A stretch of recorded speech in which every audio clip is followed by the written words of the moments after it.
Hey, MMAAM Nation. Thanks for joining. Bruh. All right. Let me say thanks Right. for joining. Oh, you gonna say hey, MMAAM Nation? You can say it. Okay. Just call. My name. bruh.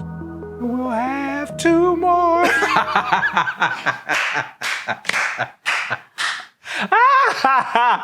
look over your shoulder,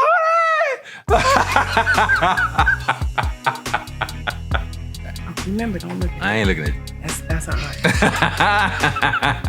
They could leave the room. We gotta talk to them. All right. Gotta talk to the people. Okay. Just have some fun in your marriage. Look over your shoulder, honey, and see what we got. We got 2 kids, yeah. Bruh. 2 kids. Oh. You want me to do it again? Bruh. You want me to do it again? I do it again. Ready?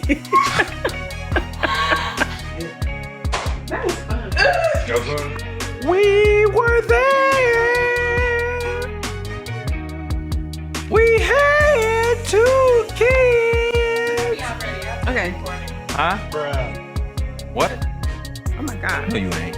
Ooh. Your debut, baby. Your debut. Ain't no debut. I'm flattening your tires. Let us know when you ready now.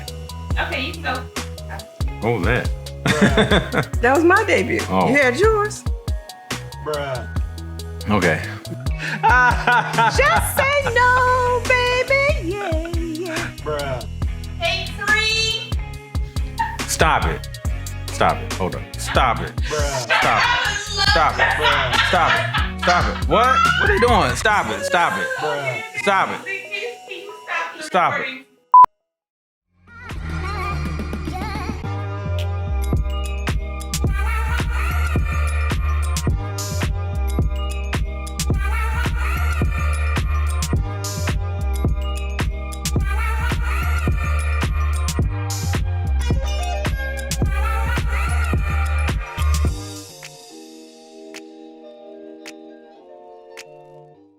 Hey, MMAAM Nation. Hey, MMAAM Nation. Thanks for joining us. Today we're going to get right into how Edward and I met. Where you want to take it from here? Okay, Yvonne. Me and Yvonne met back in 1982, but before we met, it was an interesting journey to Saginaw Valley State University. I was being recruited out of high school to play at some other universities, and Saginaw Valley just wasn't one of them. But my parents loved the school, and eventually that's the school that they chose for me to go to. So when I met Yvonne in 1982, I met her in science class. Well, I didn't meet her, but that's when I first seen her in science class in 1982. I know when I was finishing up 2 years at the U of M in Flint, I was sitting on the couch at home watching a television commercial about Saginaw Valley and their open enrollment for that fall of '82. And then I decided that I wanted to go to Saginaw Valley. So I chose to enroll at Saginaw Valley, got accepted, and when I took my classes, I ended up in science class with you and was checking you out. You were sitting down low. I was behind you. And you was kind of peeking out the window, looking at the students walk past, like you was bored in class. Were you bored in class? Pretty much. Okay, because you act like you was just daydreaming the whole class. I mean, I really didn't want to be there, but, I was there. Okay, all right. But anyway, I was waiting for the professor to call your name. And once he was taking roll, and he said, Edward Milton, I wrote your name down. And I said, pretty cute guy. And I waited till class was over, and then I walked past you. I positioned myself right in front of you, and you walked right past me, and I said, hello, and you looked down at me and said, Yeah, I was basically like, what's up? I mean, because at that time, I wasn't really interested in dating. All right. And so when she said it, I was kind of shocked because from my standpoint, I thought Yvonne was more mature and older than me, and I thought that she had a boyfriend. So I didn't, when she said hello to me, I was like, she must have been talking to somebody else. But, but even when I was in class, I waited to see, when the professor called your name, to at least know what your name was. And it was a nice, lovely name. Okay, well, I appreciate that because I definitely had my eye on you. Yeah, I know.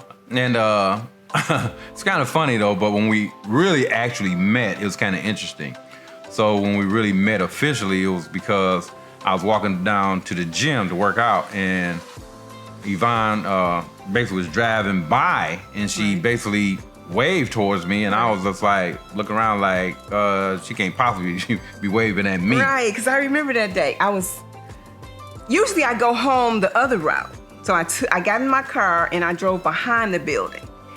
And when I seen you coming, I was like, he by himself. So I was like, you was all alone. And that's when I kind of waved at you and you looked around, and then you came to the car. Yeah, and you leaned in. yeah. I mean, I don't know, when guys and girls kind of wave for you, I don't know about other guys, but I know I was just like, oh boy. As I was approaching the car, like, is she want to talk to me? What do I say? And I was kind of nervous, as I was approaching her car. But, when I leaned over in her car and stuff, we started talking, she was very pretty, and the conversation was really nice, and I really enjoyed it. You was cute. You was cute. Because you told me your name, because you asked me my name. Yeah, I did. And I told you, and you told me your name, and I said, I know. Right. Because I had already written your name down in class. Right. And I had a 8-track cassette tape. And when I asked you for your number, you wrote your name and your number on that 8-track cassette. Right. People remember what an 8-track is. You could tell you how long ago that was. So you wrote your number down on that 8-track cassette. I know. Yeah. And I know I asked you for your number, and you gave me a number, and then I tried to call, and it was the wrong number. I was just like, man, this girl played me. No, the reason why the number, I couldn't remember the new number because I was staying with my sister. Mm-hmm. And I was just memorizing the phone number, and that's why I gave you the number that came right off the top of my head. I had to give you something. I didn't want you to walk away without a number, so I gave you the best number that I could think of. So. Yeah, your best number almost. If we wouldn't have had class together, because I was just like, when I get to class, I was like, hey, what you trying to do? What you trying to pull? But I remember when I did give you a call, it was really nice talking to you. Yeah. And I really had a good time. We had a really good conversation. Yeah. So we chose then to be in the same lab class in science class. Right. So, again, I mean, we were young, 19 years old, right. at the time. And, you would think that, we met, they hit it off and everything like that. But it would just seem like something wasn't allowing us to connect. Right. But I remember before when we were walking, before you walked down the aisle, down the back alley, I saw you at y'all fraternity party. Remember the fraternity party y'all had? Right. And you guys had a step routine. So I positioned myself right in front of the dance floor when they called you guys out there. And you came out with the guys, the fellows, and your guys had canes or whatever. Right. Yeah. And so you guys started stepping, and you did a little routine or whatever. Right. But I was looking at you, I was like, that can't be the guy in class, because you sat in class shy, as if you didn't know anybody, didn't have any friends. But here it is, you was a member of a fraternity on the campus. Yeah. So you couldn't have been too shy if you was a member of the fraternity. Yeah, I mean, sometimes I mean, when it comes to performing, when the lights go up, I come out. I did the same thing when I played football and basketball. You wouldn't think when I was in school, you wouldn't think I played football and basketball. Right. But when the lights came up, I was just a different person. And the same thing with, you see me doing the steps. When the lights come up, I just be a different person. Right. And I get that, because that's what drew me to the dance floor, is because my sisters and I, we used to be in a little dance routine, like doing talent shows and things, because that used to be really popular back in the day. Used to be in the Black Arts Festivals and the talent shows. And so that's what really drew me to when I seen you guys go out there to the dance floor. I wanted to see what was getting ready to go on, so I can kind of like judge it a little bit and see if it was pretty decent Right. routine. And you guys was doing really good. That's how I could not believe that was you out there on the floor dancing. I mean, stepping. Right. And I said, that can't be the guy from class. Right. But then when I went to class on that following Monday, you was sitting back in that same spot over in the corner, all shy and acting like you didn't want to be there. And then I said, that is that guy. So Yeah. that's when, after that moment, you came walking down that back alley. And I Yeah. was like waving to you, Yeah. and you came to the car. Yeah. And what made you kind of like not think I was talking to you when I waved? You was the only one back there. You Well- didn't know I was waving at you? Yeah, I pretty much did. But, when you think about that time period, of us hooking up, you really kind of got to the point, we get to the point where it's like, it seemed like we would have a good relationship going forward. But, we started drifting, I think it was after class. Yeah, I mean, it was more or less like we wasn't trying to commit to each other like that. We're 19 and we trying to fill each other out, and neither one of us at that time was not committed in that relationship. I think it was too because we had to work next to each other in the lab because we decided to be lab partners. We had one other person that was with us, and we decided to be lab partners, and then we started bumping heads because our choices on our assignments was kind of tedious, and we didn't really want to give in to each other's opinions. I think that's probably what it was. What you think? Well, it was different. I would say that. I mean, it was different trying to really, on my part, Right. to commit. Okay. And I wasn't fully vested in committing. Okay. Yeah. Oh. I would say that on my part. And so we just basically drifted apart in 82, and whereas that, we didn't basically want to hang out with each other or see each other. Right, because I started skipping class. I didn't even want to be in the same classroom with you anymore. Because it kind of like started happening all of a sudden, a little bit at a time, but Right. it was as Yeah. if we couldn't tolerate each Yeah. other anymore. So, Yeah. She didn't want to be with me. I didn't want to be with her. Right. And it was just like, she was skipping class, we were in the same class, and, I was doing the same thing because I didn't want to hang out with her either. well, at first you was standing by the door, and I looked down the hallway and see you standing at the door, and I'm like, oh boy, there he go. And then I would turn right back around because I didn't even want to walk past you. Hey, I just trying to be cordial. This says hi, but mine, shoot, she want no I part went of it. cold. And so when she went cold turkey, I was just like, shoot, cool. I try to be, amicable about the thing and try to say at least, we can at least say hi, be cordial. No. But Yvonne was like, hey, I'm out. And And then so I seen you at one time walking through the courts between the dorms, and I seen you coming, and I was like, oh my God, I almost turned into a turtle. I turtled up and tried to sneak past you, right. and you turned around and looked at me and went, oh, so is that how it's gonna be? I know. And I said, yep, remember? Yeah, I do remember that. I mean, cause I'm like, if she just would have walked normally, she'd have just went on past me. But, I was like, dang, is it really that bad that she gonna turtle up like that? But it was kind of funny because she was like creeping. And so I just happened to turn around, and there she was. I was just like, oh God. So is that how it's this gonna be? relationship is really going downhill. I don't know why. I yeah. just did not want to see you anymore on Right. campus. It was as if I just couldn't tolerate being in class with you. Didn't want to be around to see you standing at the door. So I think that was kind of like basically the end of it. Yeah. That was the very last That- time I saw yeah. you was in that dorm. the Yeah, dorm that was court. the beginning and end because we didn't meet again till 84. Well, there was a little meeting in between there because one of the little girls at the campus threw a party. Yeah, they had a party that was off campus, and we went to a house party. You remember? One of the basketball players on the girls' basketball team, when we But that broke was that still wicker chair. yeah, but that was still in 82. Yeah, that Yeah, was. yeah. But you know what?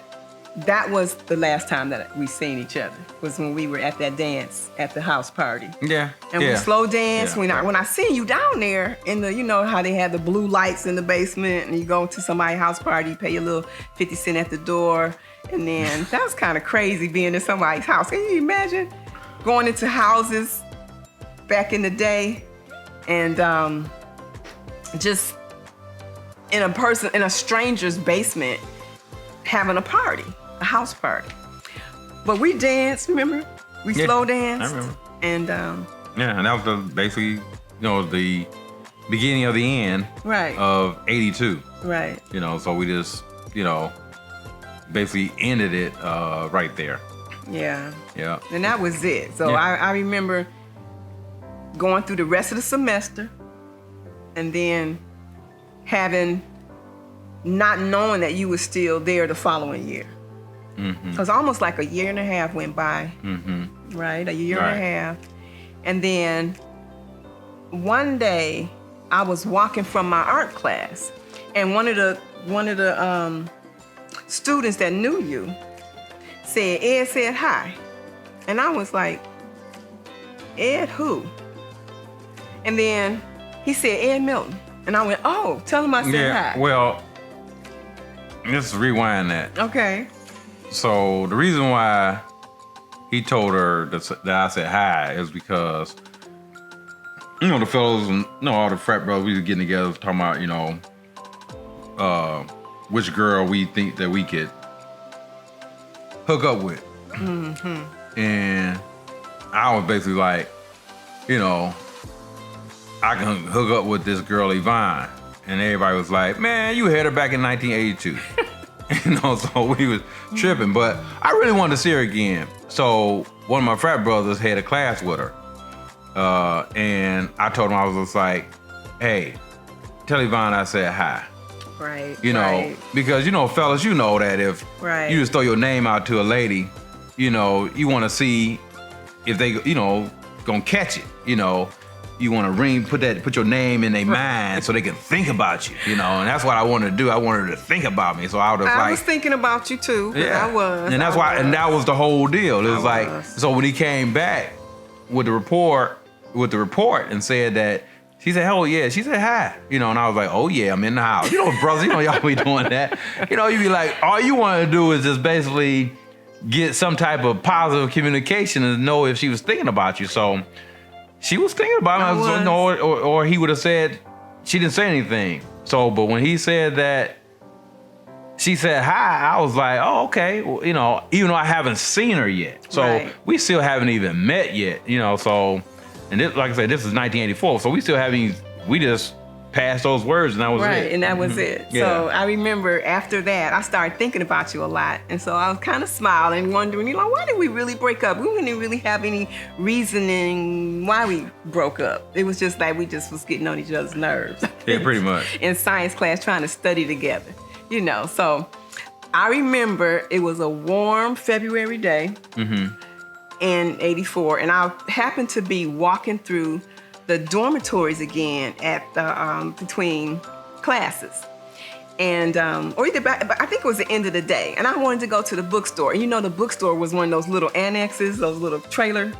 home things, and it was positioned right at the end of the dorms. And so I was walking through there, and I heard a knock on the window.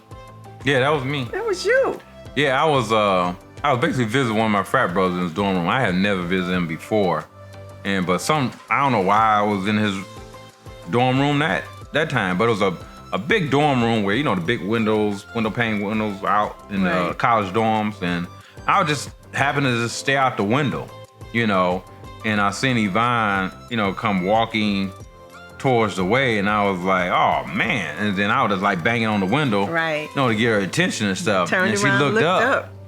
And she smiled, and I was just like, hold up, you opened the window. Fellas, when you be like, hold up, you be like, hey, said, where you only going? got one shot. Right. That song with Eminem sing, you only got one shot. I think I had one shot. But you opened the window and you asked me, she said, where you going? And then I said, to the bookstore. You said, hold up. Right.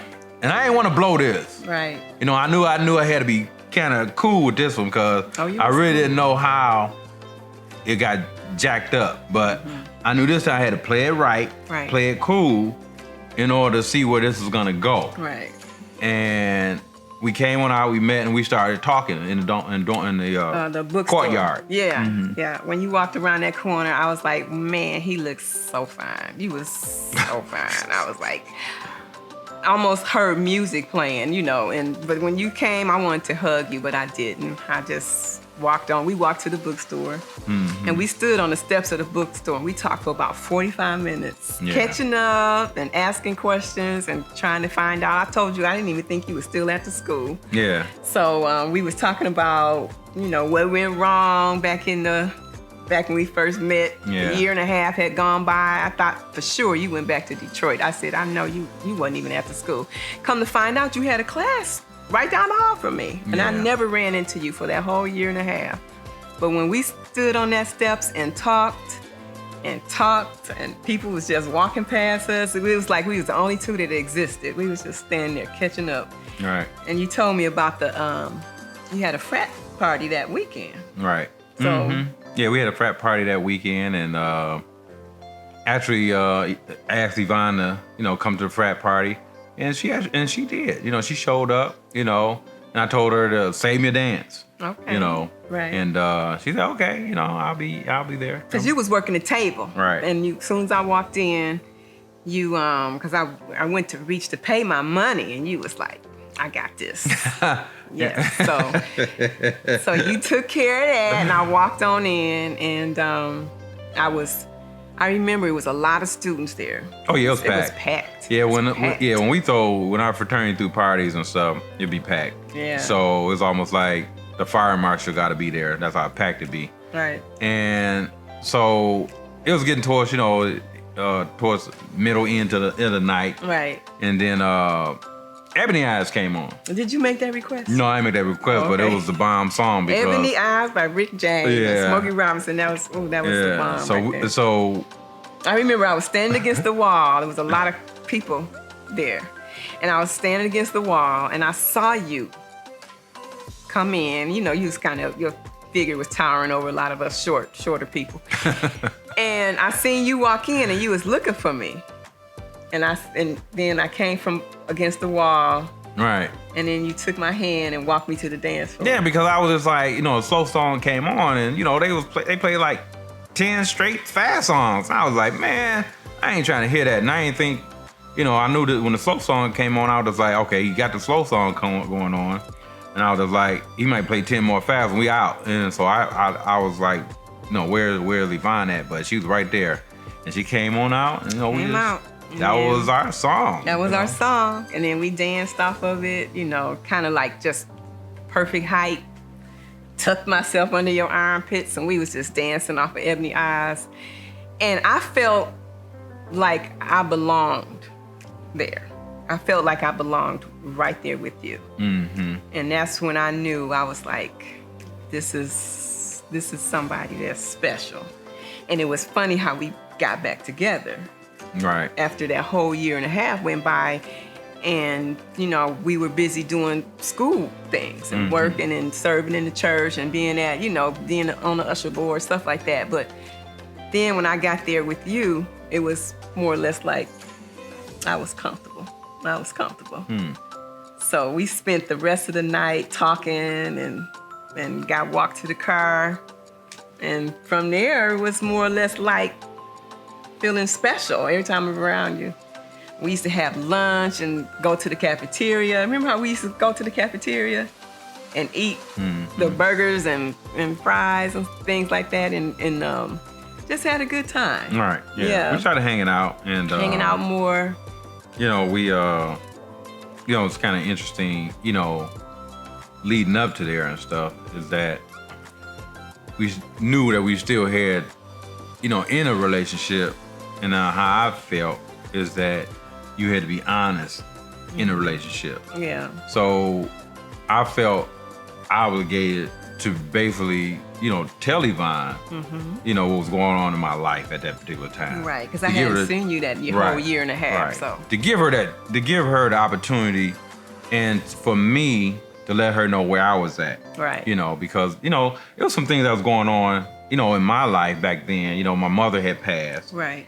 You know, back in '83. Right. And so you know, I'm a young guy, you know, 19, 20 Yeah, years old at 19. the time. So, Right. you know, at that time and stuff, I was being conflicted as far as relationships on a whole anyway. Right.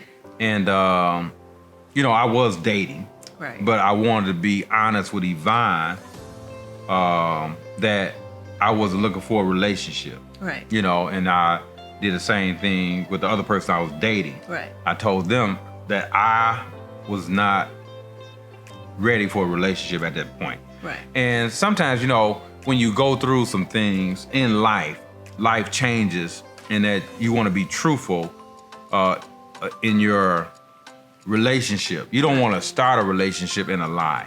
Right. You know, and I felt obligated to tell Yvonne, even though we were not husband and wife at the time, you know, but I still felt obligated to tell her the truth. Right. Because even a young period when you're dating, in a young period when you're dating, just like I was, you know, I had the 3 L's going on. I didn't know if I liked the person, if I was in lust, or was I in love.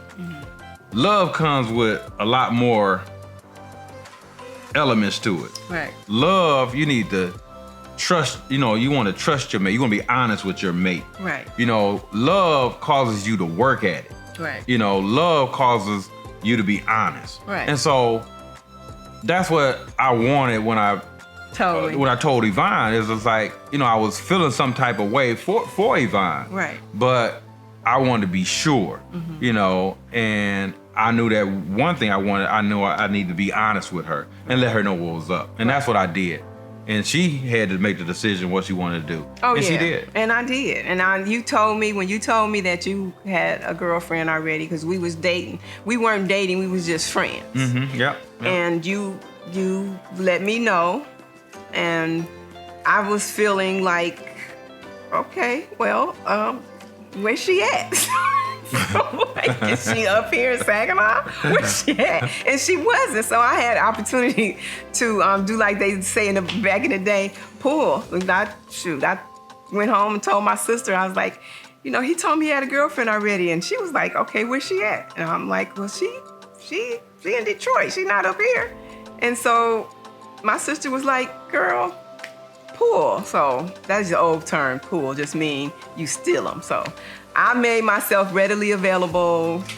Every time you turned around, you know, I was hanging out with you. I was going to lunch with you. We was meeting at the library. We was studying together. Right. Yeah. We was hanging out. Yeah. Cause I told Yvonne at the time, I said I needed space, and that was Yvonne's definition of space. My space was to get Hover close. over me. He told me he needed some space. I was like, okay, I'm gonna give you this much space right here. This is as much space as you're gonna get. Can you get anything between us? This is the space you get. She didn't give me space. and to be honest, that's what I needed. Right.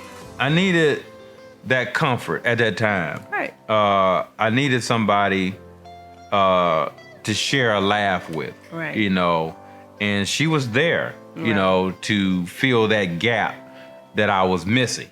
Right. And I thank God for that, you know, because even, you know, think about it, you know, we met in 82. Right. We was bucking. And then 2 years later, 84, you know, basically, we're God put us in positions where I believe that. Yep. we're not meant to be there. She was going to some place in a bookstore where she ain't been there. I'm on my frat brother's house where I ain't never been there, and we connect. Right. And I look at it like, you know, that was a God intervention right there. You know, because we've been married for almost 33 years. Right. And we've been together for 3 years before that. So we've been together for 36 years. You know. That's all of our adult life. Yeah, all of it. And we've had you know, as far as our marriage, a great relationship. Right. You know, because I mean, don't get it twisted. When you're in a marriage, if you're not committed to working Right. at your marriage, if you're not committed to being honest, if you're not committed to be trustworthy, Right. if you're just not committed, then you got to ask yourself, should I be getting married? Right. Because marriage requires work. Now, if you got your hard hat on and ready to work at your marriage and make sure you got a successful marriage, then put your hard hat on and go for it. Right. You know, because with Yvonne, you know, I can tell you that I have been blessed every step of the way. Right. It's been a blessing. And I remember the night that you proposed to me. It was in 1986. And because you had graduated in 85 and I came out in 86. And it was Christmas. And being the youngest of 11, I always say that, teasing about it. She always say that. I'm the youngest of 11. Youngest. And we had gotten together for Christmas to take Christmas portraits with the family. So all my siblings were here. We were all in Flint. And Ed drove down on Christmas Day from Detroit. From Detroit to Flint in the snow. And came and knocked on the door at my house, my mom's house, and came in there and asked, could he whisk me away? He asked my mom, and she was like, yeah, he could take her away for a little while, because we were having Christmas dinner and all my siblings were there. And so I got ready and jumped in the car with Ed, and immediately when I got in the car, he blindfolded me. Hey, now y'all know that was 86. You know, even in 86, you blindfolding somebody, driving in your car, on the freeway, and the cops didn't pull us over. It's not a good look. It's not a good look. You know, I probably would have got a beat down if I got pulled over. Blindfolded lady. They've been thinking all kinds of stuff. Right. But, you know, I was nervous all the way up to Saginaw. Don't kid me not, having her blindfolded like that, because I ain't know other cars say, hey, somebody in there being blindfolded. But we were driving, and I didn't know where we were going because it was dark out. Yeah. And you had me blindfolded. You said, do you trust me? And I said, yes. So when we were driving, I'm thinking it's somewhere quick, but it was a 30-minute drive, whatever. Mm-hmm. Yeah. And then finally we slowed down, and all I could hear was the snow crunching up under the tires. So I knew we were slow. We were going somewhere that I was thinking, is he taking me to the woods? Is he taking me somewhere on gravel pit? Where are you taking me? So finally we stopped. And then you took my blindfold off. And I looked around. First of all, I couldn't focus, and I looked around. And I went, we at the valley. I was like, we at Saginaw Valley. Yeah. He took me from Flint, from my mom's Christmas dinner, and drove me up to Saginaw Valley, up north. Yeah. And then when we got there, I remember did you give a little speech or something? What did you do? You reached in the back of the seat? I had a big box. Yes. And Yvonne had to open the box, and then she had to open another box. Right. Then she had to open another box. Right. And then it came out to the point where she had this little box. Right. And the little box had my opened it up. engagement ring for Yvonne, whereas that I proposed to her. Because we met at Saginaw Valley, and I wanted to propose to her at Saginaw Valley. I didn't want to do it at her mom's house, nowhere else. I wanted to propose to her where we met at. That was so sweet. It was so unique and so sweet. I was like, yes, when you asked me to marry you. I was like, yes, I will. And that was awesome. You were so creative for doing that, for taking me out and then blindfolding me and driving me up, an endless ride, and then with this big box, smaller box, little box, ring box. Yeah, that was unique. I love it. I love it. I had planned that all along, even when I went and got the rings and stuff, to do that. So I knew that I was gonna do it on Christmas. Okay. And then when I did it and stuff, and then we went, Vaughn was excited, and we took her back home to Flint. But when I opened up the door, I walked in. She was just ecstatic. I told my mother and my sisters and everybody, and I was like, I'm getting married. Yeah. and I was kind of corny, I went and asked, asked her mother for permission to marry her. I think that was respectful. I don't think it was corny. I think it was respectful. Yeah. That was nice. Yeah. That was nice. I mean, I felt like I had to be honorable, to Yvonne's mother by doing that. Right. And so that's why I asked her. And she was just like, Ed, you didn't have to tell me. You go ahead. And, But yeah. Her mother was really cool. So Mom was sweet, the sweetest woman. I love my mother. I loved her. She's beautiful. I still love her. But that was basically how we met. And we set a date Yeah. You set a date. for October 87, the Yes. following year. Yes. And the preparations began. And I made my dress and my flowers. I took like 7 months making my dress, hand sewed all the pearls from the top to the bottom, made all the boutonnieres and all the corsages. Yeah, the preparation was kind of interesting because me and Vaughn planned it out. Yeah. Everything. So we got together. We didn't require any of our relatives helping us out with the wedding. We did it ourselves. Right. We paid for ourselves. I mean, when you think about it, it's our wedding. So Yeah. we paid for ourselves. And it was pretty interesting because, I knew that both of us basically just got out of college. Right. So we wasn't like loaded with money, but we had money. And from my standpoint, I wasn't expecting Vaughn to really have anything, but she did have her own car. It was kind of funny though, because I was like, shoot, girl got her own car, cool, straight, Yeah. And I remember she was taking all these trips to the airport, picking up her relatives. Yeah, and I I was was picking like, up my every time I was like, bridesmaids. wait a minute, the car ain't, car is like local. We should be taking these airport runs. She was taking from Flint to Detroit Airport. And I was just like, we need to be, wheeling that back. But she kept doing it. So we was traveling, me and my boys, we was traveling up to Flint for the wedding rehearsal. Right.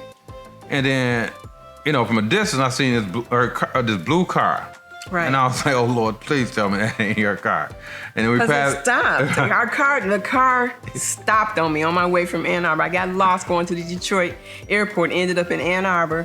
And then on our way home, it was the four of us, my cousin, my sister, and my two sisters. The four of us were in my car and it stopped. And this really nice gentleman, he pulled over, picked us up, and drove us back to Flint. And I left my car on the side of the freeway between Flint and Detroit with a white rag tied on the... I wish that gentleman who picked her up was a mechanic so he could have fixed that car. But I was just like, oh no, we ain't got no car. Right. It was crazy. And I was just like, so I got there. When we got to the place, I was just like, was that your car? And she was like, yeah, my car. And I was like, oh. Because he dropped us off at the church. He took us to the church because that was my only ride, our only transportation to the wedding rehearsal. And we got to the wedding rehearsal with a stranger who dropped us off at the wedding rehearsal.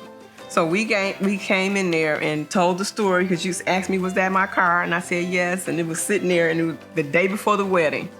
So Right. we had to end up getting another ride to the church on the wedding day. Mm-hmm. So, but it was a beautiful ceremony.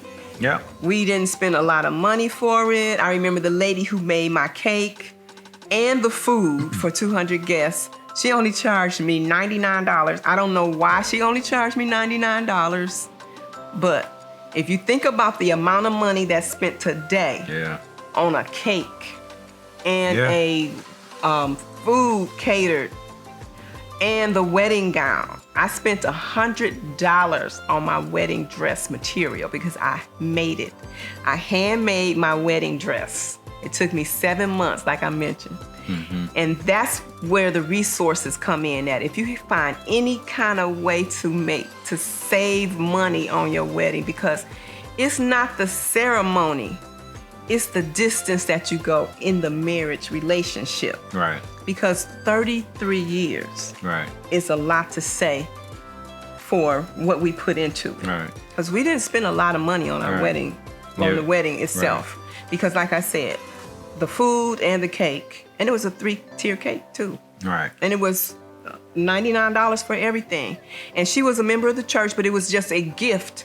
My photographer he paid for all the film and he did all the pictures for free because he was a friend of the family. Another resource. The DJ was a cousin. Another resource. So you have to look at every way that you can save the money. I made all my bridesmaids corsages, bouquets, and all the men's boutonnieres. So it just ended up being a beautiful day and a beautiful marriage, and the relationship that we have, we just give all glory to God because it's just wonderful. It's the way that he brought us back together, and that's what I believe, that it was divine intervention. Yeah. You know, because when you look at a relationship, you know, you could either start your relationship in truth and honesty, or you can start your relationship in a lie. And we chose to start our relationship that second time around in truth and honesty. Right. And that's where it has to begin and end as far as your marriage. You have to be truthful to your spouse. You have to be honest with your spouse. Right. And you have to be committed. Committed. And that's what has kept us going strong these years Right. with each other. Right. And not only were we honest and truthful and committed to each other, but we were honest and truthful and committed to God. Right. You know, so we knew that if us being able to come to him during these times in which, you know, got us to 33 years, you know, he'll get us to another 33 years. Right. Through sickness and through health. So, on that note, we just want to let you all know that we appreciate you. Thank you for joining us. Thank you for joining us. And through this time period, we want you to know, for the marriages that are out there, that's going through turmoil, always have your heart up. And your fist down. And your fist down.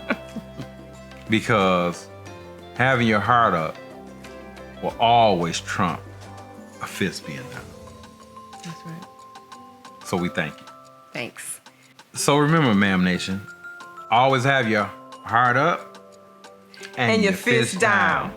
See you next time.